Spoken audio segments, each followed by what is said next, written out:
Le ministère des Femmes avait une réunion hier. Les enfants aussi étaient là comme préparer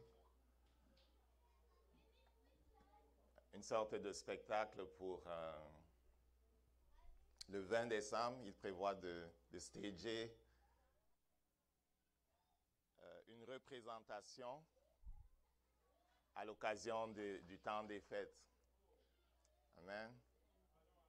Donc ça va être, selon ce qu'on m'annonce, le 20.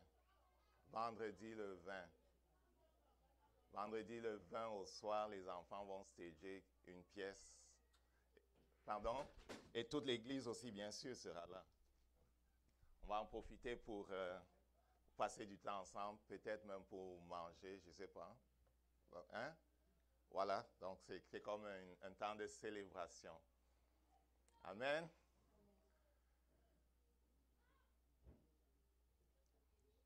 Bien sûr, tu peux inviter un ami, ok? La majorité de la chrétienté célèbre le fait que Dieu a visité la terre à un moment. Jésus n'est certainement pas né le 24 à minuit, mais ce qui est vrai, c'est que Dieu a visité la terre. C'est ça qui est le plus important, Dieu a visité la terre. Amen. Et Dieu a visité la terre pour toi. Il est venu pour toi et pour moi. Et pendant toute cette semaine, il nous a entretenus sur le thème de ôter la pierre afin que Jésus ou Dieu lui-même parle dans notre vie. On a passé un temps de jeûne et de prière, de méditation aussi sur Jean, le chapitre 11 de Jean. Et ce qu'il y a de remarquable dans ce chapitre 11, c'est que l'on voit Jésus-Christ qui est complètement décalé de ses disciples par sa façon de penser, par sa façon de faire et d'agir. On voit Jésus-Christ qui est décalé parce qu'il est connecté, n'est-ce pas? Il est connecté à son Père et il va au rythme de son Père. Il ne va pas au rythme des circonstances et de la pression de la vie. Il ne fonctionne pas comme un homme naturel, ok, qui n'a pas le Saint-Esprit. Il s'appuie sur le Saint-Esprit qu'il a reçu et il fonctionne en suivant le calendrier de Dieu. Et on peut le voir comme tranquillement amener Marthe et Marie à la place où il faut qu'elles ôtent la pierre afin qu'ils parlent. Amen. Et quelqu'un posait la question, pourquoi n'a-t-il pas parlé sans que la pierre soit ôtée? Parce qu'on a répondu ce vendredi soir, peut-être pas là tu as manqué vraiment quelque chose. On a répondu que c'était important parce qu'il veut amener les hommes dans son œuvre. Dieu veut agir avec les hommes.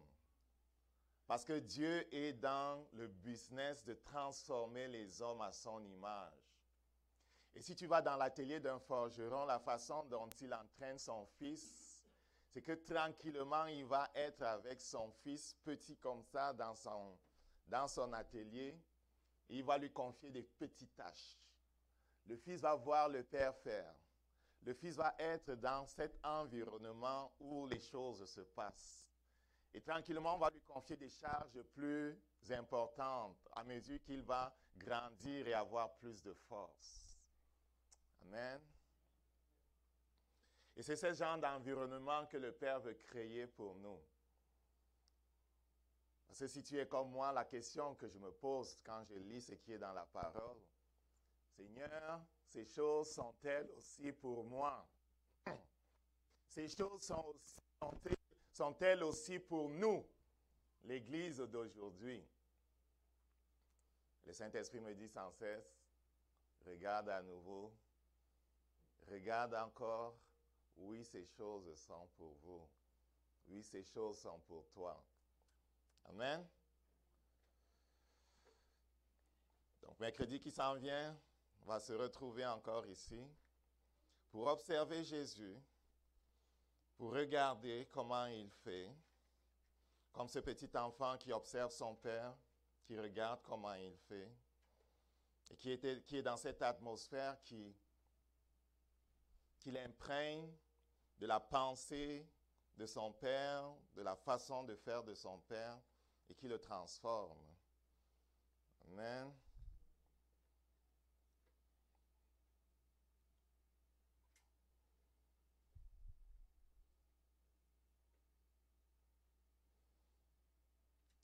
Amen. Puisque les disciples étaient décalés et que parfois nous sommes décalés, demandez au Père, qu'est-ce qu'il y a pour nous ce matin? Alors il dit que je parle sur comment se mettre à la fréquence du Saint-Esprit. Amen. On a vu que la différence qu'il y avait entre Jésus et ses disciples, c'est que Jésus était connecté, il n'était pas. Comment on fait pour se mettre à la fréquence du Saint-Esprit?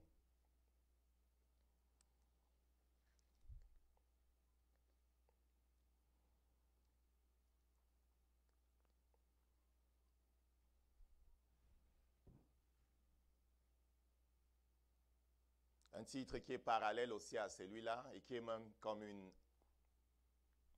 injonction du Saint-Esprit. On le trouve dans 1 Corinthiens 14 au verset 1. C'est aspirer aux manifestations du Saint-Esprit.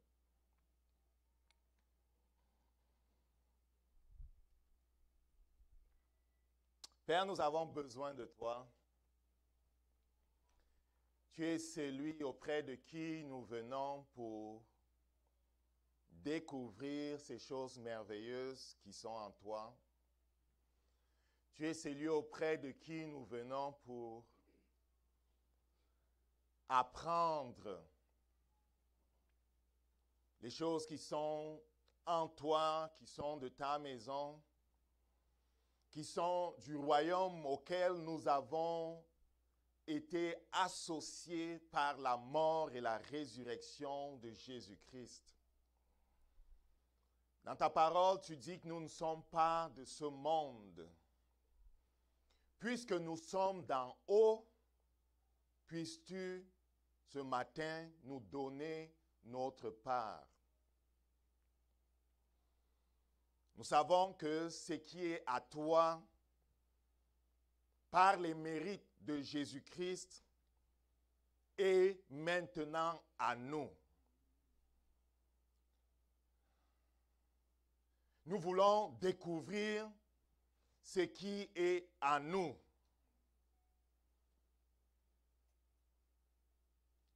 Afin que la mission que tu nous confies, qui est celle de te représenter dans ce monde, nous puissions la remplir en toute fidélité, te représentant aux hommes et aux femmes de ce monde et même à nos enfants de la façon la plus parfaite.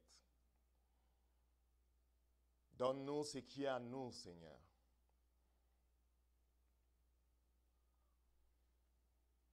Au nom de Jésus-Christ. Amen. On se souvient de cette histoire du fils prodigue, c'est dans Luc au chapitre 15. Le fils cadet, tanné de vivre avec son père, avait demandé à ce dernier de partager ses biens et de lui donner la part de l'héritage qui lui revenait. Le père avait l'air solide et il n'avait pas l'intention de mourir. Et le fils n'avait pas l'intention d'attendre plus longtemps. Le père s'est exécuté. Le père n'a pas voulu aller en choc avec le fils. Il a partagé les biens, il lui a donné sa part.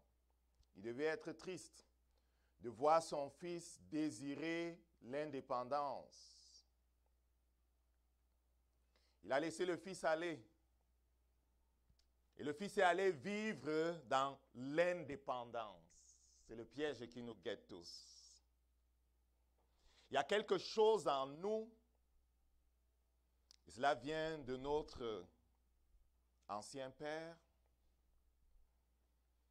Il y a quelque chose en tous les hommes, et cela vient de leur père, qui les pousse à vouloir quitter la couverture de Dieu. Ça s'appelle la rébellion. Il est donc allé vivre en suivant ses propres lois. Il ne voulait plus marcher selon les lois de son père. Il a dépensé son argent sans avoir à rendre compte à qui que ce soit. Il a géré son temps sans avoir besoin de rendre compte à qui que ce soit. Il a géré ses relations sans avoir besoin de rendre compte à qui que ce soit. Il était libre, entre guillemets. Son argent est fini, n'est-ce pas? On connaît l'histoire. Et il est tombé dans ce qui devait arriver. Tous ceux qui l'avaient suivi à cause de l'argent s'enfuient, comme c'est d'habitude le cas. Ceux que tu penses qui sont tes amis là, en général, ils te suivent pour quelque chose. La chose là disparaît, tu vas les voir partir aussi. Il est resté dans la souffrance et il a travaillé en tant que juif dans une porcherie. Est-ce que tu comprends ça? Pour un juif, d'aller s'occuper des porcs qui étaient un animal impur, c'est grave. Est-ce que tu comprends ça? Un juif pensait que le porc est impur. Et pour ceux qui parlent de halal et je ne sais plus, talal ou je ne sais plus quoi là, le porc est le plus sale. Et voilà un juif, un israélite qui se retrouve à travailler dans la porcherie et à manger les aliments de porcherie en cachette parce qu'il aurait voulu se nourrir de ça. Et même, c'est si on le laissait même manger les choses des porcs. Le Saint-Esprit nous dit là que la rébellion nous pousse toujours sur un terrain où la désillusion vient bien vite. Et on se retrouve finalement à faire des choses qu'on n'aurait même pas pensé. On descend plus bas que bas.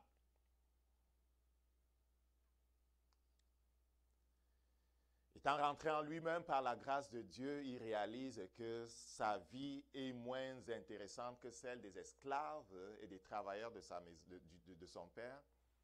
Et il dit, il va retourner vers son père. On connaît l'histoire, je vais aller vite. Il prend ses forces, il retourne vers son père. Quand il arrive, son père court et le reçoit et tue le veau gras pour célébrer la résurrection de son fils. Le fils aîné qui était là n'était pas content. Pourquoi? Parce qu'il dit, j'étais avec toi tous les jours, j'aurais voulu me célébrer avec mes amis en prenant même une petite brebis. Il n'a pas dit le veau gras, même une petite brebis. Et le père, s'étonnant lui dit, mais mon fils, ce qui est à moi et à toi, vraiment on est ensemble, ce qui est à moi et à toi. Est-ce que tu comprends ça? Ça, c'est le problème de beaucoup de chrétiens. Ils sont devenus chrétiens, mais ils ne connaissent pas l'étendue de leur héritage. C'est notre problème à tous. On ne connaît pas l'étendue de notre héritage, on ne connaît pas les termes de l'alliance qui nous lie à Jésus, on ne connaît pas la puissance de ce que Jésus-Christ a fait. Du coup, on reste affamé. Je pense que c'est pour ça que le Saint-Esprit dit, aspirez aux manifestations du Saint-Esprit. Aspirez au Saint-Esprit, aspirez à la vie de Dieu. C'est ça qu'il dit d'une certaine façon, mets-toi à la fréquence du Saint-Esprit. Ne reste pas dans la maison de Dieu dans le manque. C'est comme quelqu'un qui est assis dans une chambre où il y a toutes sortes de nourriture et qui ne se nourrit pas. On vous a souvent raconté cette histoire des gens qui avaient acheté un ticket avec leur famille et ils devaient traverser, c'était comme, comment ça s'appelle, les croisières. Ils devaient faire une croisière traversée de l'Europe aux États-Unis. Et ils n'étaient pas très riches. Ils avaient ramassé leur argent pendant un certain temps avant de pouvoir s'offrir cette croisière-là. OK? C'était comme un rêve pour leur famille. Et comme ils avaient l'esprit petit et l'esprit pauvre, et puis ils n'avaient pas fait de bonnes recherches par rapport à ce qui était compris dans le prix du billet qu'ils payaient. Ils ont acheté des crackers, how do we call it in French? Ils ont acheté des petits biscuits pour amener avec eux dans le train, dans le bateau qui devait faire comme 2 à 3 semaines de voyage. Alors, chaque fois que le chef cuisinier du bateau, parce qu'il y a tout un restaurant et toute une équipe de cuisine sur ces bateaux-là, chaque fois que l'on appelait à tous les matins, midi et soir, les gens pour venir festoyer dans la salle, papa et maman et les enfants s'enfermaient dans leur chambre, ils quittaient discrètement la foule, ils allaient dans leur chambre et sortaient leurs crackers pour manger. Ils disaient, pauvres nous, on n'a pas assez d'argent pour s'offrir le repas, pour s'offrir de ci et de ça. Pauvres nous. Amen. Et à la fin du voyage, en parlant avec ceux qui avaient fait le voyage avec eux, quand ils descendent du bateau, ils disent, mais comment vous avez fait? Vous étiez au repas tous les jours, matin, midi, soir. Ils disent, mais c'était compris dans le billet. C'était compris dans le billet. Il y a des choses auxquelles nous n'avons pas à quoi accéder parce que nous ne savons pas que c'est compris dans le billet. Amen. Et prie que ce matin, tu commences à prendre ce qui est à toi.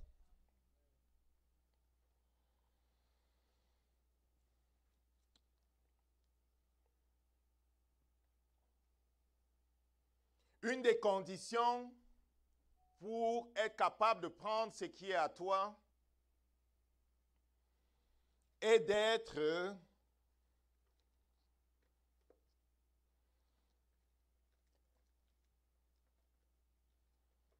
quelqu'un qui ne s'éloigne pas de là où les choses se passent. Ne t'éloigne pas de là où les choses se passent. Ne t'éloigne pas de ce que je peux appeler des portails. Et peut-être c'est encore mercredi qu'on disait que oui, on prie partout, mais parfois il y a certaines places où il y a comme un ciel ouvert. Amen. Amen. Ta maison est un ciel ouvert. Certains de tes amis, lorsqu'ils entrent chez toi, ils sentent que l'atmosphère est différente. Et si tu es quelqu'un qui a le discernement des esprits, tu peux entrer dans une maison et savoir que les gens se sont chicanés parce qu'il y a des paroles de chicane et d'insultes dans l'atmosphère. Est-ce que vous savez ça? L'atmosphère est pesante. L'atmosphère est contenue des paroles qui flottent, des paroles blessantes qui flottent. Même si on a rangé la poêle qui flottait il y a quelques minutes, l'atmosphère du flottement de cette poêle-là est encore là.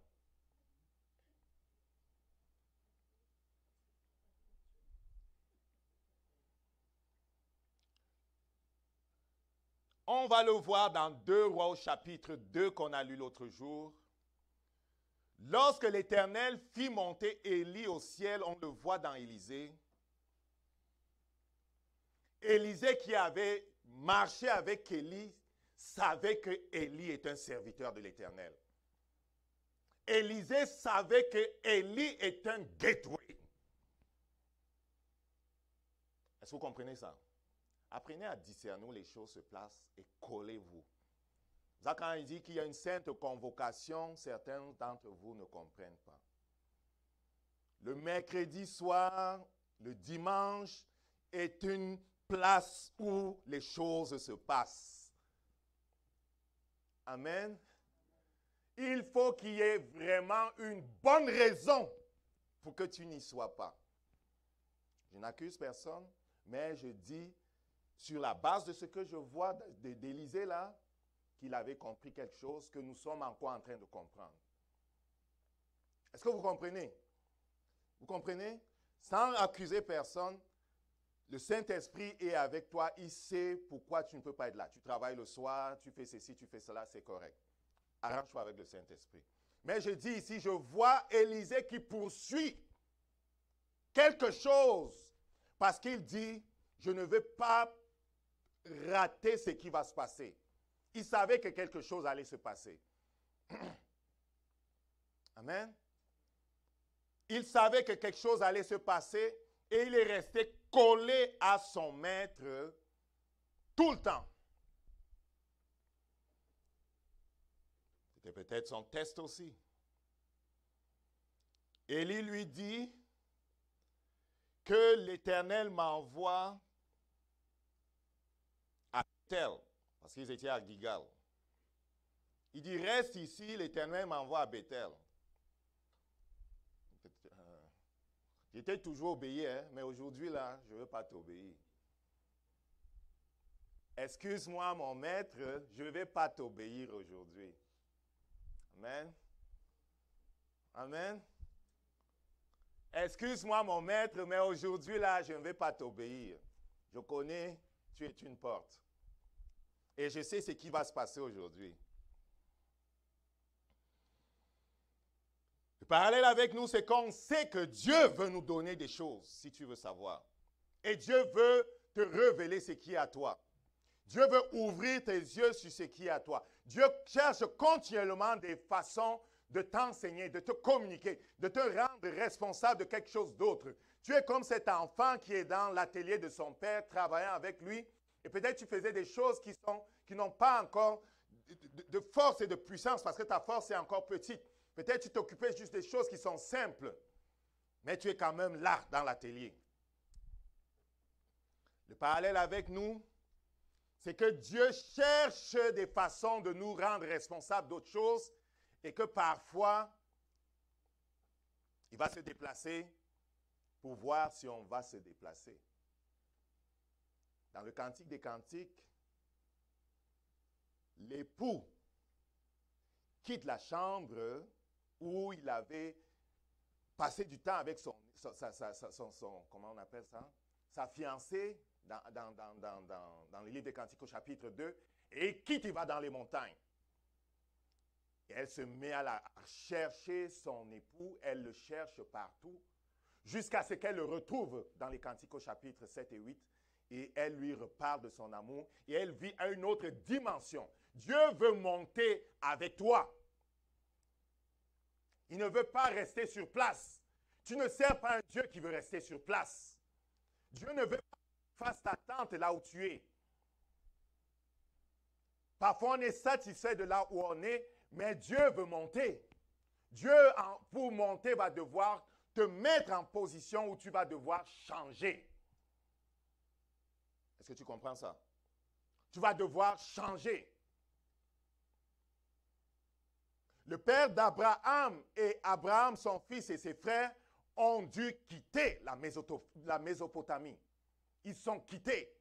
Même si leur père est mort à Guérard, il leur a encore dit, quittez de là et allez dans la terre où je vais vous montrer. Dieu est sans cesse en mouvement. Et pendant qu'il est en mouvement, il te révèle de nouvelles affaires, il t'équipe tout à nouveau. Donc il faut que tu sois mindé, je vais bouger. Je vais sans cesse bouger.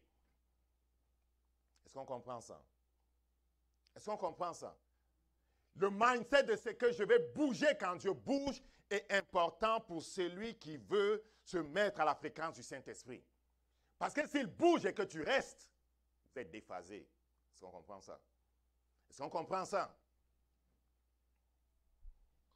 L'histoire d'Israël nous enseigne que lorsqu'ils étaient dans le désert, chaque fois que la nuée qui les conduisait pendant le jour se levait, tout le monde a rangé sa tente. Il savait que c'est le jour où on va déménager le camp. Et la nuée se déplaçait, il se déplace. Et la nuée arrivée, ça s'arrête. Il savait qu'on est arrivé là où on doit dresser la tente et chacun dressait sa tente. Quand la nuée se levait, personne ne disait que « Ah, j'aime la place ici, il y avait l'eau ici, les moutons étaient bien ici. C'est quoi cette affaire de bouger encore ?»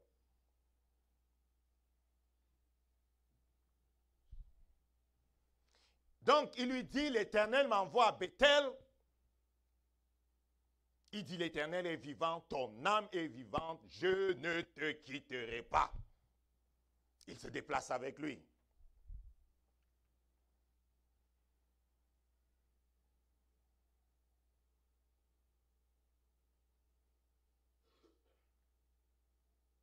Est-ce que tu as vu le Saint-Esprit se déplacer dernièrement? Je parle maintenant de ta vie personnelle.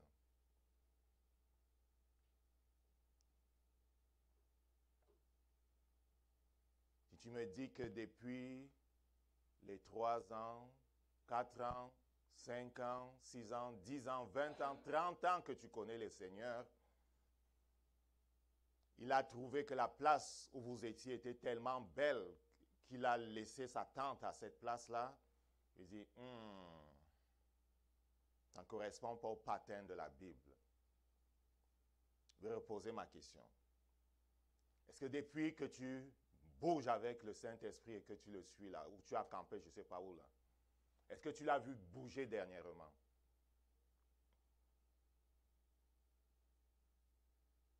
Est-ce qu'on comprend ce que je suis en train de dire?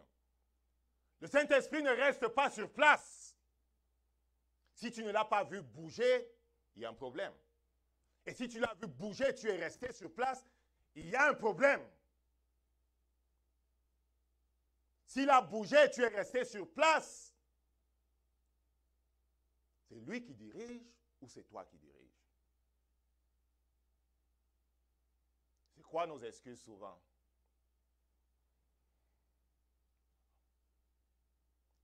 Ah, j'entendais quelqu'un dire encore l'autre jour.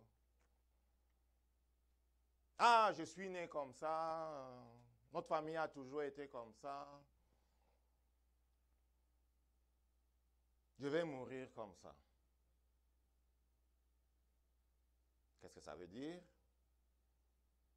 Pendant les 50, 70 ans où je vais vivre sur la terre, peut-être 50 ans que je connais Dieu, le Saint-Esprit a établi la tente, il n'a plus bougé.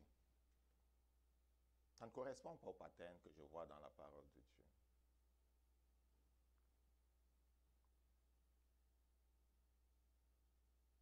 Et s'il a bougé, pourquoi tu restes sur place?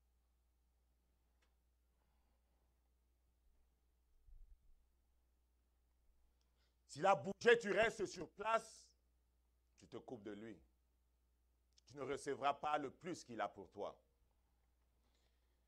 Arrivé à Jéricho, arrivé à Bethel,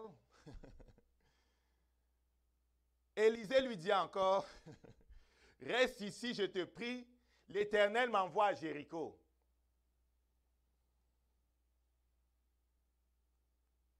Il lui répète la même chose, l'Éternel est vivant, ton âme est vivante, je ne te quitterai point. Ils arrivèrent à Jéricho. Amen. Ils ont fait ça jusqu'à ce qu'ils arrivent au-delà du Jourdain. Après qu'il ait vu son maître prendre son manteau et frapper le Jourdain qui s'ouvre devant eux, son maître lui demande ce que tu veux que je fasse pour toi avant que je sois enlevé d'avec toi. Saint-Esprit me disait, lorsque le Saint-Esprit bouge, tu dois bouger. Mais comme on le disait et remarqué pendant la louange encore ce matin, ta bouche ne doit pas rester fermée. Tu dois demander. Élisée savait que de par l'alliance qu'il avait avec son Dieu, ou le Dieu de son maître,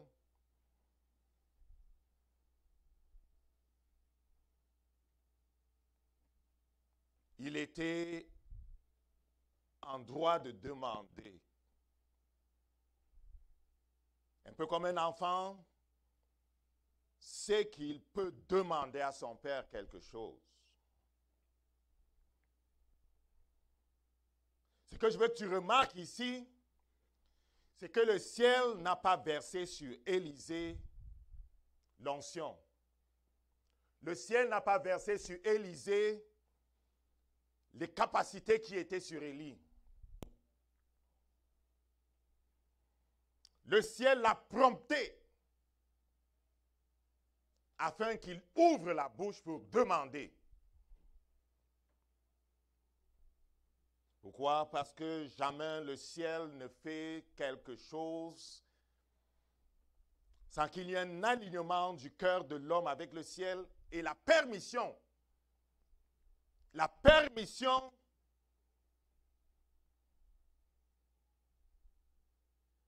d'être au bénéfice de la transaction que le ciel veut déclencher.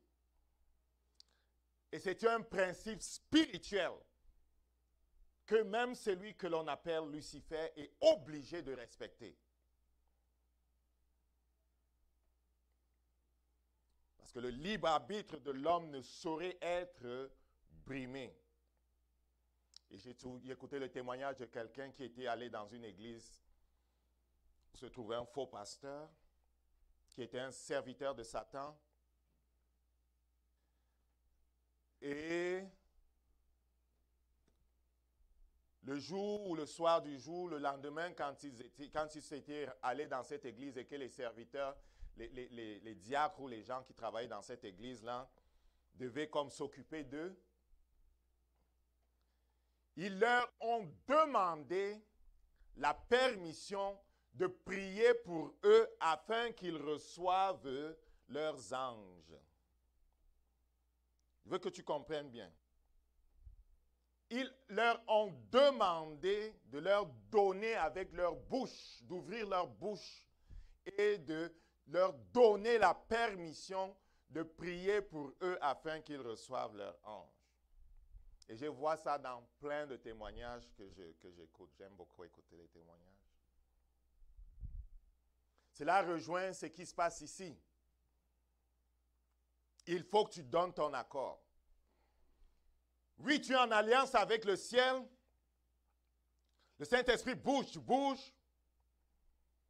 Il faut qu'une fois que tu as eu connaissance de ce qui est à toi, que tu ouvres la bouche et que tu demandes. Lorsqu'il dit aspirer aux manifestations du Saint-Esprit, il sait que ce sont des choses qui sont à nous.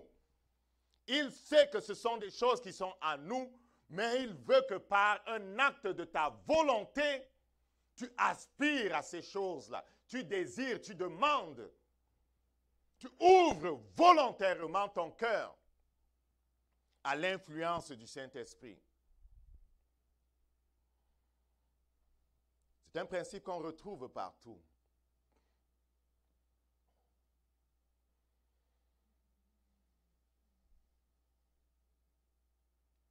La question qu'on peut se poser ici, c'est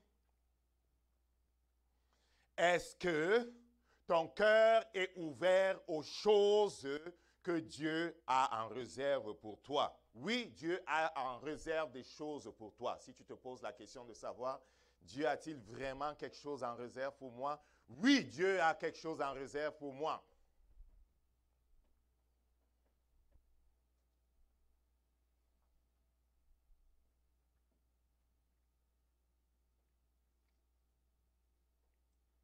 Plusieurs versets le montrent.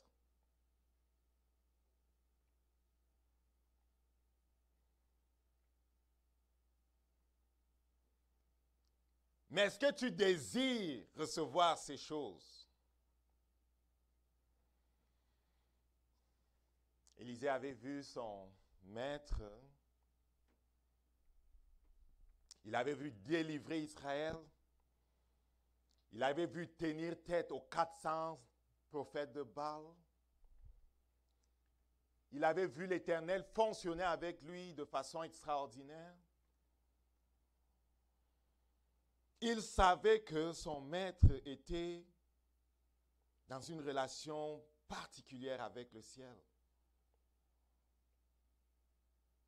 C'est pour ça que lorsque tu vois, quand Élie est emmené, qu'est-ce qu'Élisée crie? Élisée crie ce que tous les rois d'Israël pensaient et ce que tout Israël pensait. Regarde ce qu'il crie. au verset 12 dans le 2 Rois 2. Il dit, mon père, char d'Israël et sa cavalerie. À lui seul, à cause de son alliance avec le ciel, Élie avait secoué Israël. Pendant 3 ans et demi, il avait fermé le ciel. Il ne pleuvait pas.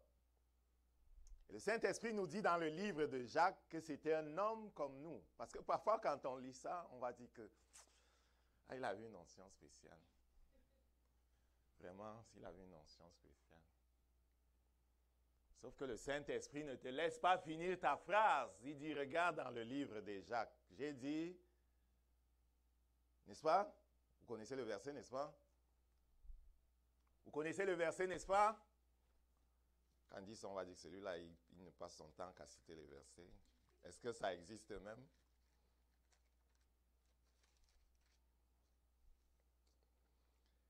Jacques 5, verset 17. Élie était un homme de la même nature que nous. Je suis content quand je lis ça. Dis-le avec moi. Élie était un homme de la même nature que moi. Il pria avec instance pour qu'il ne plût point et il ne tomba point de pluie sur la terre pendant 3 ans et 6 mois. Mon ami, le Saint-Esprit nous dit, arrête de penser que tu n'es pas de la maison de Dieu. Arrête de penser que tu n'as pas une alliance spéciale avec Jésus-Christ et le ciel. Notre problème, c'est que quand on pense à ces choses-là, on regarde à nous. Ce n'est pas toi. Ce n'est pas toi. L'alliance spéciale que tu as avec le ciel est garantie par la perfection de l'œuvre de Jésus-Christ lui-même. C'est pour ça que quand tu pries, c'est la justice de Jésus-Christ que tu dois mettre en avant. C'est la justice de Jésus que tu dois mettre en avant. Tu dois te cacher en lui pour parler. Tu dois te cacher en lui pour plaider.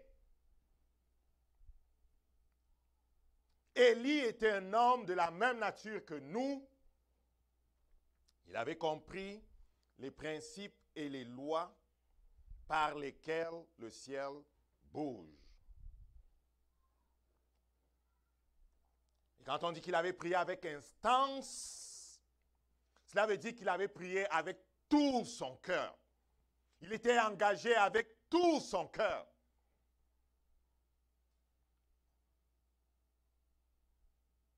C'est la place de poser la question encore.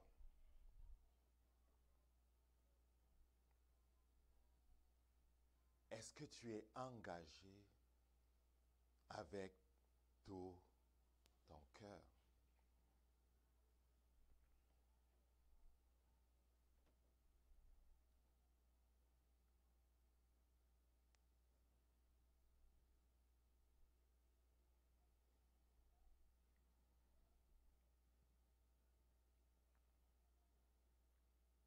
Donc le libre arbitre d'Élisée ne devait pas être brimé. On dit, demande ce que tu veux que je fasse pour toi avant que je sois enlevé d'avec toi.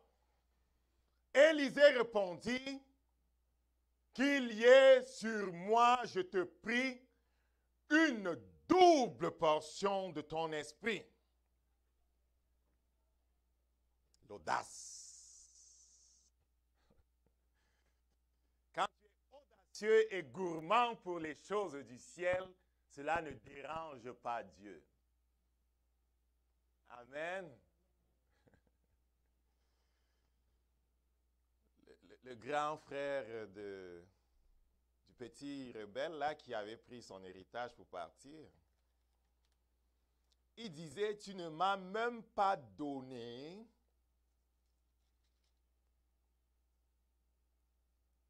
Tu ne m'as même pas donné quoi?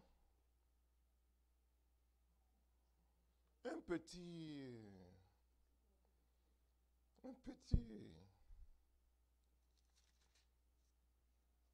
Hein?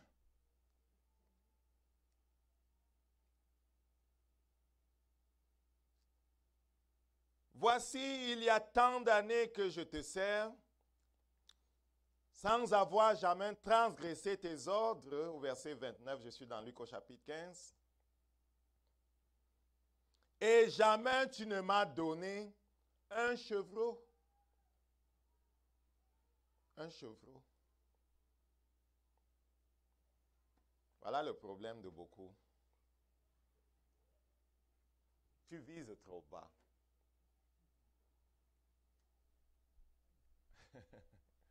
Amen.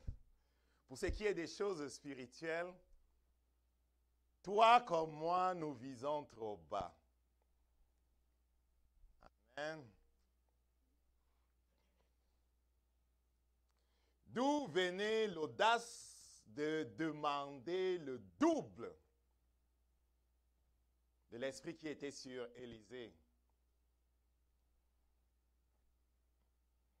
Cette audace venait de ce que, tellement il était resté dans cet environnement, l'environnement est important, quelqu'un dit avec moi, l'environnement est important. L'environnement te transforme, mon ami. C'est pour ça que le Saint-Esprit dit dans 1 Corinthiens 15, verset 33, « Les mauvaises compagnies corrompent les bonnes mœurs. » Il est énoncé dans ce verset la loi de l'association. Avec qui tu passes plus de temps.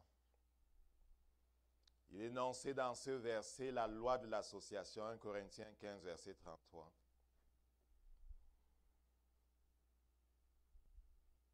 Avec qui tu passes trop de temps et l'environnement déteint sur toi, comme on dit au Québec.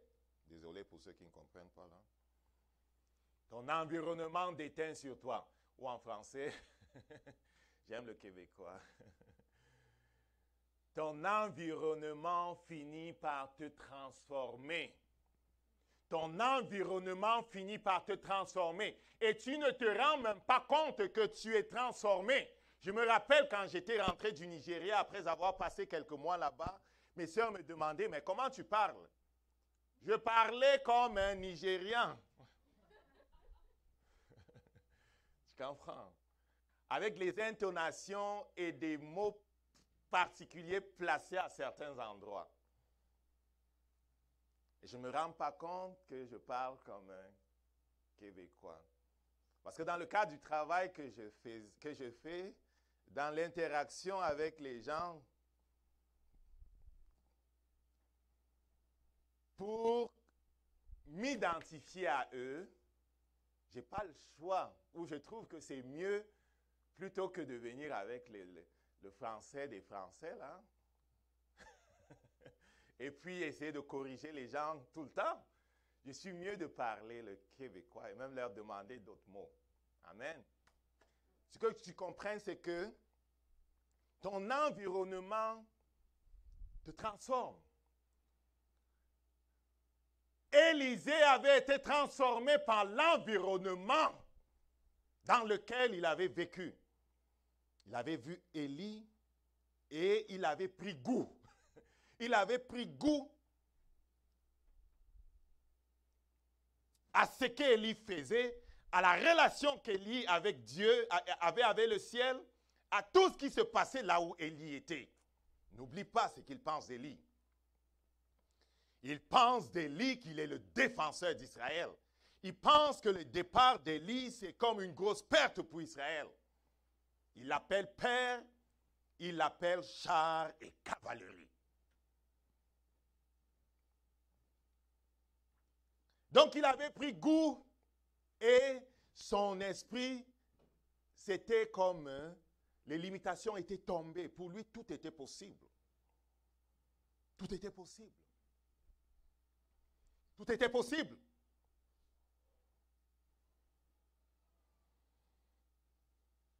Tu comprends pourquoi tu dois faire attention à qui tu t'associes?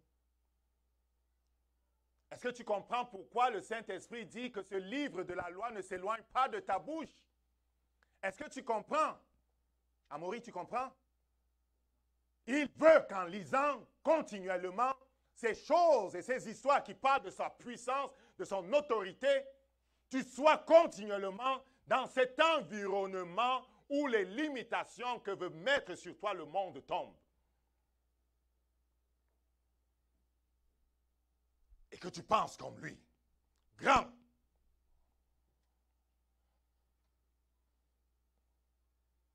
Et que quand le ciel te dit qu'est-ce que tu veux, tu demandes des choses grandes. Mais ce que tu demandes doit être pour la gloire de Dieu. Ce que tu demandes doit être pour te positionner afin que tu serves mieux ton Seigneur. Il n'est pas question pour nous de demander, comme le petit-fils, des choses pour nous-mêmes. Il n'est pas question de demander des choses pour nous réjouir de façon égoïste. Il est question pour nous, connaissant que nous sommes en mission, demander ce qui va nous permettre d'exceller dans notre mission. Est-ce que tu comprends ça? Est-ce que tu comprends ça? Dans la pensée de Dieu, tu n'es pas créé pour vivre ta propre vie loin de lui. Tu n'es pas créé pour vivre dans l'indépendance. Amen. Et ce n'est pas parce qu'il est tyrannique. Ce n'est pas parce qu'il a tellement besoin de nous. Non. C'est parce qu'il sait que sans lui, tu ne peux rien. Tu ne peux rien face à qui? Tu ne peux rien face à l'ennemi des hommes. Sans lui, tu ne peux rien.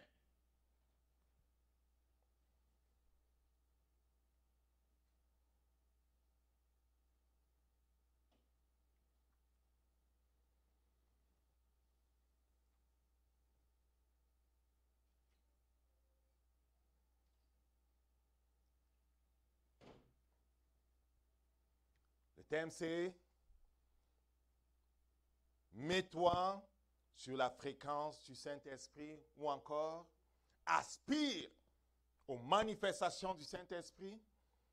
On a vu jusque-là.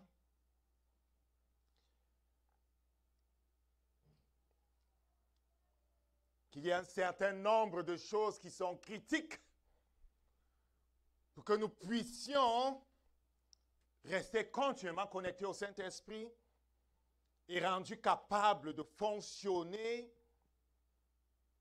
dans la mesure où nous voyons nos aînés, selon le témoignage de la parole de Dieu, dans la mesure où nous les voyons fonctionner. Parce que le Saint-Esprit dit, oui, ces choses sont pour toi. Et avec Élisée, on a vu jusqu'ici que une des choses qui est importante,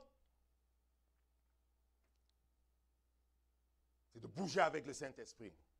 C'est de bouger avec le Saint-Esprit pour s'assurer que l'on est toujours là où ça se passe. Pour s'assurer qu'on n'est pas désaligné. La deuxième chose que l'on a vue, c'est l'importance de désirer de tout notre cœur les choses de Dieu. Et on a vu que ce désir qui fait que l'on demande sans limitation dans notre tête vient et grandit à mesure que l'on reste justement dans un environnement où c'est cultivé. Amen.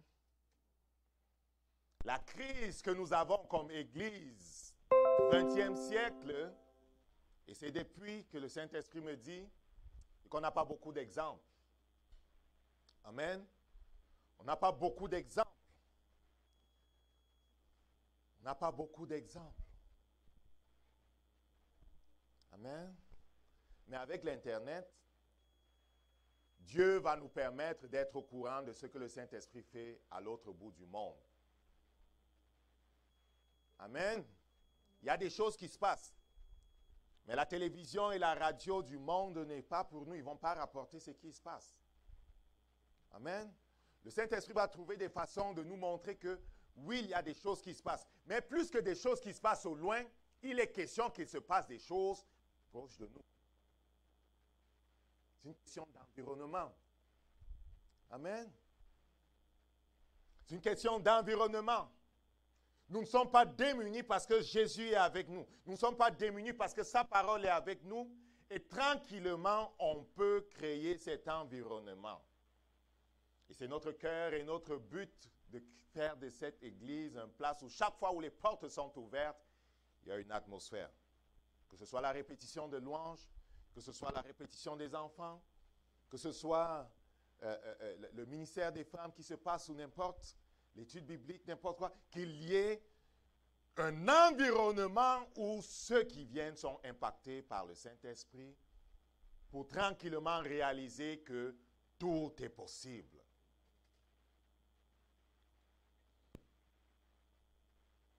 Demande ce que tu veux. On a vu que c'est important d'ouvrir la bouche pour parler.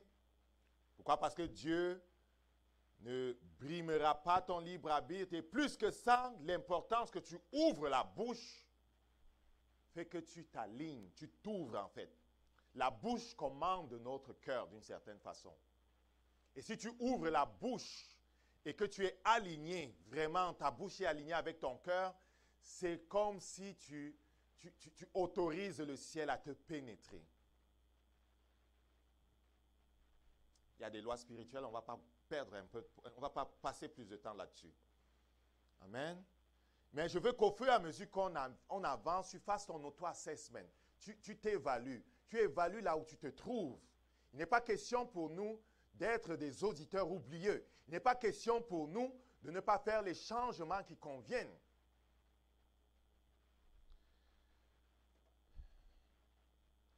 Le fils qui s'est rebellé dans Luc au chapitre 15 a pu être restauré dans ce qui était à lui parce qu'une fois rendu au fond, il est rentré en lui-même et qu'il a commencé à réfléchir.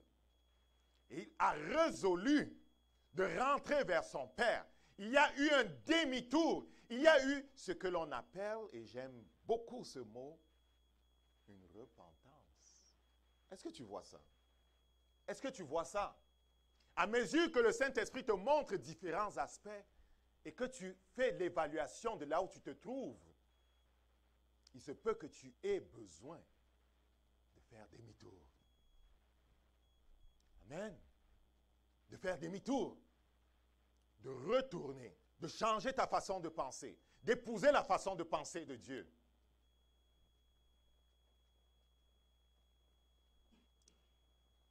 Amen. Élie dit, tu demandes une chose difficile. Si Élie dit que tu demandes une chose difficile, je n'ai pas envie de commenter là-dessus.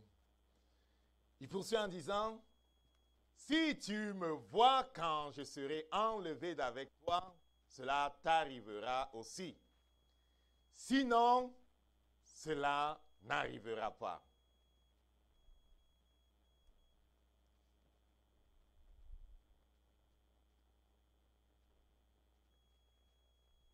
Amen. Mais il faut demander quand même.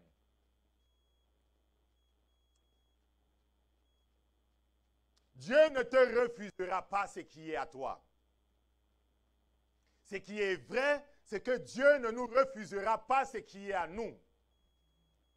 Il y a des anges de ministère dans le ciel qui attendent simplement que tu sois prêt afin qu'ils te soient affectés. Est-ce que quelqu'un comprend ça? Est-ce que quelqu'un comprend ça? C'est un des témoignages que j'ai suivis. Ça ne contredit pas la Bible, j'en parle. Une évangéliste, quelqu'un avait été amené dans le ciel pour visiter le ciel. Et c'est l'une de mes demandes. Okay? Je ne veux pas y aller simplement quand Jésus reviendra ou quand il me fera l'honneur de quitter le train de la vie. Mais je veux y aller, en tout cas, c'est l'une de mes demandes. Je veux y aller faire un tour, ça va être plus concret. Et je pense que tout ce que l'histoire et la nature a déposé en moi et que je ne connais même pas vont tomber du dedans de moi lorsque je serai au ciel. En tourisme, visite touristique. Bien sûr, touristique, c'est pour ça que j'utilise le terme touristique. Lorsque j'irai en visite touristique, donc cette femme-là s'est retrouvée en visite touristique au ciel. Elle avait eu cet honneur-là, et plusieurs personnes ont cet honneur-là. Et elle voyait une madame qui avait quitté le train. Elle était évangéliste. Quand elle dit quitter le train, tu comprends, n'est-ce pas? Ce n'est pas visite touristique, là. Tu rentres à la maison. Et son cortège était tellement nombreux, une centaine d'anges qui criaient et chantaient, et elle était vêtue en blanc. Et les anges chantaient et criaient. Et il pose la question à l'ange qui s'occupait de lui expliquer ce qui se passe. Il dit que c'était l'évangéliste qui rentre à la maison. Et tous les anges que tu vois là, ce sont les anges avec qui elle a fait le ministère. Tu comprends? Tu comprends? Il y avait de nombreux anges qui avaient été envoyés en mission sur la terre dans le cadre du ministère de cette femme-là.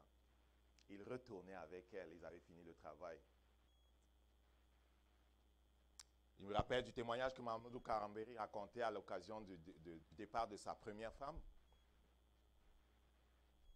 Il y a une femme qui était dans un car de transport et le Saint-Esprit avait ouvert ses yeux au moment où il avait accepté le départ de sa femme.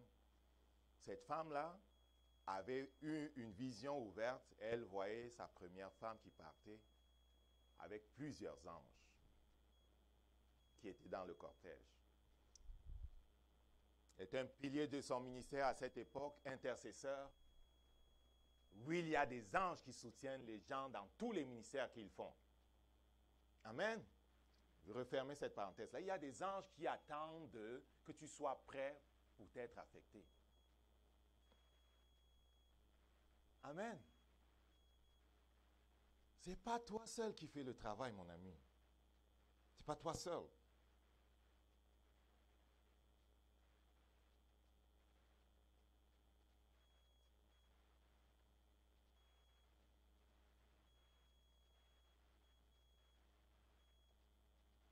Donc, par rapport à ce qui est à toi, la condition, c'est de rester aligné au ciel et de demander. Amen. Si tu restes aligné avec le ciel, tu seras prêt pour recevoir l'onction et les anges et tous ceux qui sont supposés de fonctionner avec toi. On l'a vu un peu pendant la louange ce matin. Le Saint-Esprit est superbement important. C'est lui qui commande aux anges, c'est lui qui dirige tout ce qui se passe sur la terre, c'est lui qui dirige l'Église, c'est lui qui commande à l'ange de cette Église. Il y a un ange spécial qui se tient dans cette Église, l'ange du ministère de l'Église. C'est lui qui commande à cet ange. Il dit, pour ce qui concerne les choses spirituelles, je ne veux pas, frère, que vous soyez dans l'ignorance. Élisée n'était pas dans l'ignorance des choses spirituelles. C'est pour ça qu'il a demandé. Amen. Il dit, lorsque vous étiez païen, vous vous laissiez entraîner vers des idoles muettes. Le Saint-Esprit me disait, j'ai fait exprès de mettre idole muette pour faire opposition avec qui je suis. Les idoles vers lesquelles les Corinthiens se tournaient ne parlaient pas. C'était des statues qu'on déposait comme ça. Et vers qui les gens allaient se prosterner. Ces statues en marbre ou je ne sais pas moi en quoi, en pierre, ne parlaient pas. Mais moi je parle. Le Saint-Esprit dit qu'il parle. Et le Saint-Esprit veut que tu comprennes qu'il veut de façon spécifique te parler. Le Saint-Esprit veut te parler, mon ami. Et si tu veux même savoir, comme on l'a dit vendredi, le Saint-Esprit te parle. N'est-ce pas? Là, il vient de me corriger. Le Saint-Esprit te parle. Il est celui qui dit encore aujourd'hui qu'il parle tantôt d'une façon, tantôt d'une autre. Aide-moi à finir le verset. Mais on n'y prend pas garde. Amen. Ne dis pas que, est-ce qu'il me parle? Je ne suis pas pasteur, je ne suis pas ceci. Pourquoi il va me parler? Je ne suis pas assez bon. Pourquoi il va me parler? Dieu parle à tout le monde. Amen. Dites-leur là dehors. Dieu parle à tout le monde. Ceux qui entendent sa voix viennent à Jésus. Dieu parle à tout le monde. Ceux qui entendent sa voix viennent à Jésus. Et pour toi qui es ici, Dieu aussi te parle. Tantôt d'une façon, tantôt d'une autre. On n'y prend pas garde. C'est ça que je disais tantôt, que si faisant l'évaluation de ta vie spirituelle, il te semble que ta tente est placée à une place ou à un endroit où ça fait 12 ans, 13 ans, 14, 15 ans, 20 ans, c'est à la même place. Il faut que tu commences à te confesser en disant, certainement, Saint-Esprit, tu as parlé et j'ai manqué de discerner ta voix. Pardonne-moi. Pardonne-moi. Parce que ce qu'il y a de particulier avec le Saint-Esprit, c'est que quand il a parlé, tu n'as pas écouté, parlé, tu n'as pas écouté, parlé, tu n'as pas écouté, tu as fait ta propre affaire. Parfois, sciemment, défiant son autorité, il va se taire. Est-ce que tu sais ça? Il va se taire. C'est ce qui est arrivé au roi Saül. On connaît tous que le roi Saül, lorsqu'il est allé ce jour de la dernière bataille ou la veille de la bataille contre les Philistins, le père de Jonathan, à cause de sa rébellion, Dieu avait cessé de lui parler. À cette sorcière d'Endor, peut-être je me trompe du nom, mais c'est Yendor, il dit que... non, c'est pas elle. À l'esprit qu'elle avait consulté et qu'elle avait fait remonter, il dit que Dieu ne me parle plus, ni par les rêves, ni par les visions, ni par les prophètes. C'est pour ça que je suis venu consulter cette sorcière-là, pour qu'elle fasse remonter l'âme de Samuel. Ce que tu vois là, c'est que quand Dieu a parlé, tu as fait tes propres affaires, il se tait. Et la seule chose qui va le faire recommencer à parler, c'est que tu rentres là où il t'a parlé la dernière fois, tu prennes ces paroles et que tu fasses le demi-tour que proclamer ces paroles. Parce qu'il est le Dieu qui est fidèle et qui dit, lorsque tu marcheras sur le chemin, tu entendras la voix derrière toi qui te dira, voici le chemin, marche dans le chemin. Cela veut dire que lorsqu'on s'écarte du chemin, le Saint-Esprit appelle à la repentance. Le Saint-Esprit appelle au retour sur le chemin. Et si tu as ignoré cette parole qui demandait que tu retournes sur le chemin, tu vas devoir rentrer et prendre en considération les instructions qui demandaient retourne sur le chemin. Tu ne vas pas créer un autre chemin. Tu n'es pas né pour dire à Dieu comment gouverner ce monde. Encore moins gouverner ce que tu appelles ta vie. Tu n'as pas les capacités. Est-ce que tu comprends? Tu ne vas pas dire à Dieu comment diriger ta vie. Et j'ai dit, il n'est pas un tyran. Amen. Il voit les choses que tu ne vois pas. Il voit les choses que tu ne vois pas. Je vais finir avec ça. On n'a pas le temps d'aller dans les autres choses, mais je ne vais pas aller plus loin, on va s'embrouiller. À propos de l'importance d'écouter Dieu et de le suivre, même quand tu ne comprends pas pourquoi. Le Seigneur me disait, regarde, lorsqu'ils sont à 33 000 pieds de nuit, ces pilotes de ligne-là, et qu'en pleine tempête, par exemple, ils doivent, dans les aéroports qui disposent des équipements pour l'atterrissage en nuit et en pleine tempête, ils doivent se laisser diriger et guider par la tour de contrôle. Est-ce que vous savez ça? Même à 33 000 pieds, ils sont dirigés par la tour de contrôle. Dans la nuit, ils ne voient rien, ces bonhommes. Et je suis souvent allé sur les sites qui traquent les avions. Lorsqu'une personne qui m'est chère voyage, je veux prendre son code d'avion et je vais puncher ça là-dedans. Je veux voir du décollage à l'arrivée, qu'est-ce qui se passe.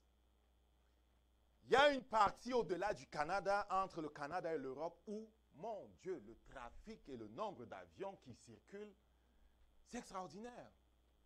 C'est extraordinaire. Des collisions sont possibles. Et donc, les tours de contrôle, que ce soit celle du Canada ou celle des États-Unis, quand ils fonctionnent ensemble, vont diriger les avions jusqu'à un certain niveau en leur disant « décale à gauche, descends de 100 pieds ». J'ai souvent voyagé dans le cockpit, c'est extraordinaire. Je ne sais pas. La dernière fois qu'ils demandé, ils ont dit non. Je pense que tu vas aller les serrer le cou et aller choquer les avions ailleurs. Ils ont refusé. Ils sont assez durs cette fois-ci. Bon, j'aime les avions. Donc, il dit, descends de 100 pieds, va à droite. Mon ami, pourquoi? Parce qu'il voit qu'en face de toi, il vient un autre avion qui est dans ton même couloir. Descends de 100 pieds, Toto. Tu ne vois pas tout. Et le copilote et le pilote s'exécutent. Ils descendent, ils montent, ils font ci, ils font ça. Ils ne voient pas tout. Ils font seulement ce qu'on leur dit ou ce qu'ils voient sur le radar de contrôle. Ils ont foi à leurs instruments.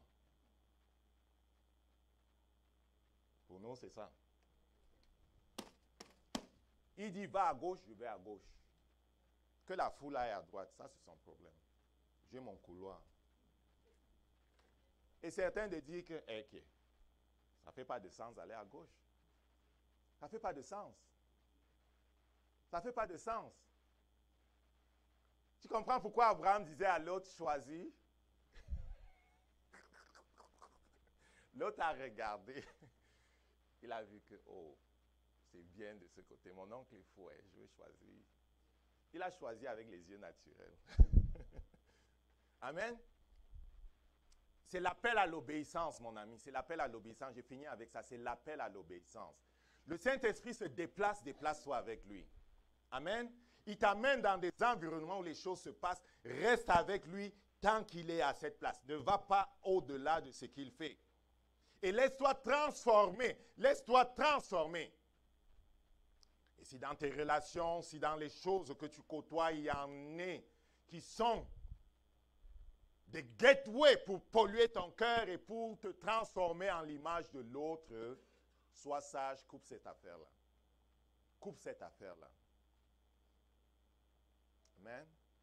Coupe cette affaire-là. Certains vont dire, mais je l'aime tellement. Tu l'aimes tellement. Tu crois que Dieu a pour beau-père l'autre? Amen.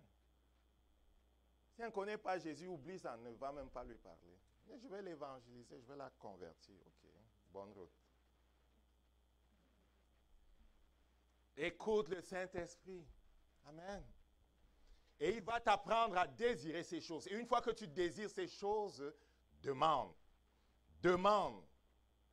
Et parfois, comme notre aîné, tu vas prier avec instance. Et lorsque tu pries, crois qu'il t'exauce. Même si ça prend un peu de temps, même si ça prend un peu de temps, ne crois pas qu'il ne t'exauce pas. Je vais finir avec ça. Daniel a prié, l'ange qui est venu lui donner la réponse dit, ça fait 21 jours que je combattais avec un niaiseux ange de Satan là qui me bloquait dans le deuxième ciel.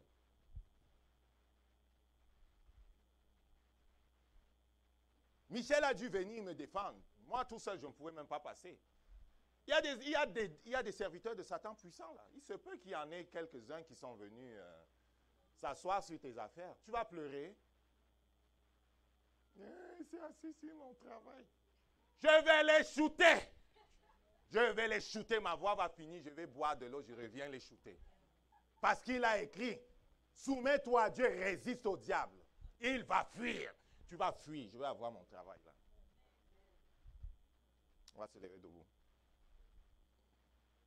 Ça que pendant la louange, quand certains s'étaient, j'ai dit, ils n'ont pas compris. Ils n'ont pas compris. Il veut continuer de faire le fou. Amen. Il n'est pas loin le temps où je viens te dire que j'ai signé le nouveau contrat là. Amen. Je l'ai signé déjà. Je le signe en esprit. Hein? Je le signe en esprit déjà. Et je danse dans ma chambre déjà. Amen. Voilà. Ouvre ta bouche, dis merci à Dieu. Ouvre ta bouche, dis merci à Dieu. Dis merci à Dieu. Ouvre ta bouche, ne ferme pas ta bouche. Le monde spirituel fonctionne par déclaration. Quand il dit ouvre ta bouche, ne la laisse pas fermer. Ne la laisse pas fermer. Ouvre ta bouche et parle. Parle à ton Dieu. Parle à ton Dieu. Père, je te dis merci parce que tu es vivant. Je te dis merci pour l'enseignement. Je te dis merci parce que tu me mets au-delà des manipulations et des projections des royaumes de Satan. Je te dis merci parce que je suis en toi caché. Je dis merci parce que je suis plus que vainqueur. Je dis merci parce que tu fais de moi un plus que vainqueur. Tu m'as donné, Seigneur, la vie. Tu me donnes la victoire. Je loue ton nom, je bénis ton nom, Seigneur. Que ton nom soit sanctifié. Oui, nous allons entendre les témoignages de nos frères et sœurs, à l'effet que tu as fait pour eux ce que personne ne pouvait faire. Tu as fait pour eux ce qu'aucun homme ne pouvait faire. Nous te bénissons, notre Dieu. Tu vis. Gloire à toi, Jésus.